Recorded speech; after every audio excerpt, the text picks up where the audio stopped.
خصائص کبریٰ کے اندر یہ واقعہ نقل ہے کہ ایک نوجوان آیا رسول اللہ صلی اللہ علیہ وسلم کے پاس، اپنے والد محترم کی شکایت کر رہا ہے، بوڑھے کی شکایت کر رہا ہے۔ اللہ کے رسول صلی اللہ علیہ وسلم، میں دن بھر محنت کرتا ہوں، کوشش کرتا ہوں، پیسہ کماتا ہوں، جما کے رکھتا ہوں، میرا باپ بلا میرے سے پوچھے ہوئے لے لیتا ہے، پورا بیکار میں خرچ کر دیتا ہے، میرے کو تکلیف ہو رہی ہے، پورا مال خرچ کر دے رہا ہے، میں اجازت نہیں دیتا، تکلیف ہو رہی ہے میرے، اس لیے میں آپ سے۔ اللہ کے نبی صلی اللہ علیہ وسلم کچھ بولنے جا رہے تھے، رب العالمین نے جبریل کو بھیج دیا۔ جبریل علیہ السلام کہا اللہ کے نبی یہ نوجوان جو بول رہا ہے، خبردار آپ اپنی زبان کو حرکت مت دو، کچھ مت بولو۔ کب تک؟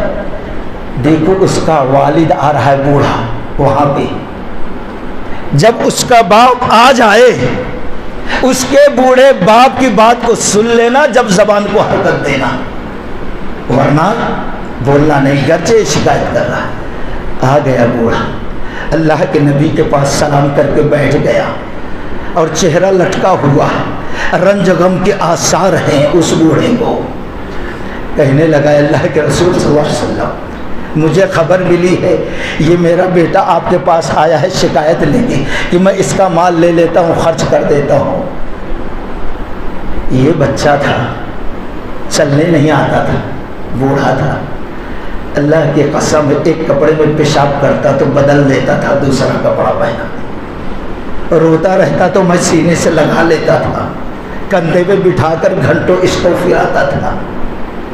مقصد یہ تھا اس معصوم بچے کو کوئی تکلیف نہ ہو، سکون کی اس کے عیش و آرام میں یہ پروان چڑھے، کوئی تکلیف نہ پہنچ پائے۔ لیکن آج تھوڑے پیسے بھی میرا یہ بیٹا میری شکایت کرنے آیا، پھر بیٹے کی طرف متوجہ ہوا، کہا بیٹا کم سے کم میرے بیٹے کا حق ہونے کا ادا نہیں کر سکتا تو ٹھیک ہے، کم سے کم ایک اچھا پڑوسی کیسا ہوتا ہے، کیسا ایک اچھا پڑوسی، نیک پڑوسی اپنے پڑوسی کے ساتھ اچھا سلوک کرتا ہے، کم سے کم پڑوسی کی طرح میرے ساتھ سکون معاملہ کر دیتا تو بڑا اچھا تھا۔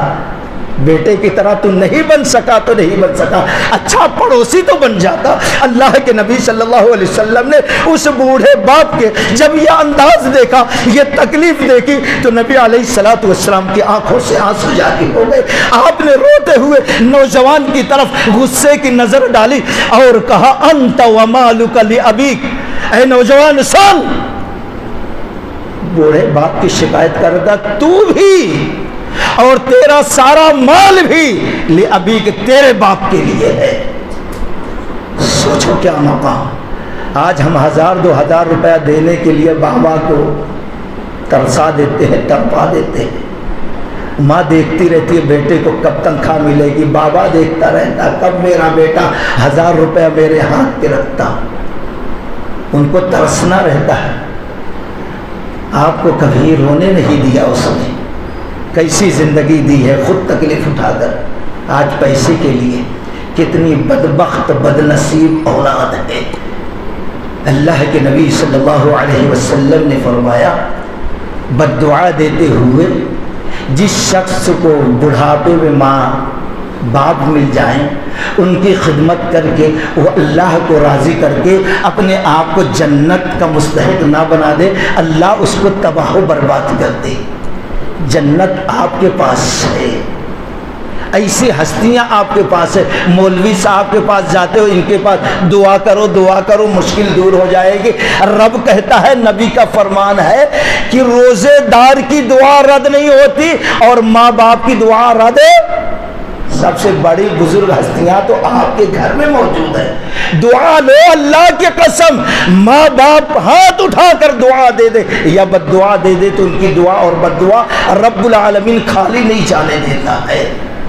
تو دوسری ذمہ داری جو ہے دوستو، ہمیشہ آپ چاہتے ہیں ساری عبادت رب کو قبول کرے تو ان کے ساتھ حسن سلوک کرتے رہنا، ان کی خدمت کرتے رہنا، ان کے غصے پہ کبھی آپ ناراض نہیں ہوتا۔ آگے اللہ تعالیٰ کہہ رہا ہے رب ارحمہما کما ربیانی صغیرا، ان کے زندگی میں بھی، زندگی گزر جانے کے بعد بھی تم اللہ سے ان کے لیے دعا کرتے رہنا، اے رب العالمین رب ارحمہما کما ربیانی صغیرا، جب میں پیدا ہوا تھا لاچار تھا، کھانا نہیں آتا تھا، پینا نہیں معلوم، پیشاب پیخانہ صاف کرنے نہیں آتا تھا، جس طریقے سے محبت سے شفقت کے ساتھ انہوں نے ہم کو پالا ہے، اسی طریقے سے اے رب العالمین ہماری دعا کو ہمارے بوڑھے ماں باپ کے حق میں قبول کر لینا، ان پر شفقت کا معاملہ کرنا اور رحم کا معاملہ کرنا، ان کو بخش دینا، ان کو ہر تکلیف سے محفوظ رکھنا، یہ انداز میں دعا کرتے رہنا۔ رب ارحمہما کما ربیانی صغیرا، یہ دعا رب نے سکھایا۔ اے رب جیسے بچپن میں یہ شفقت معاملہ کیے، ایسے ہی یہ بڑھاپا آپ کو پہنچ گئے تو ان کے اوپر رحم کا معاملہ کر۔ کیا بہترین اللہ نے تلقین کی ہے دوستو۔ تو مختصر یہ پہلا ذکر کبھی اللہ کو نہیں بھولنا، اور دوسرا والدین کے ساتھ حسن سلوک کرتے رہنا دوستو۔ نمبر 3 ہمیشہ حلال کمائی کھانا۔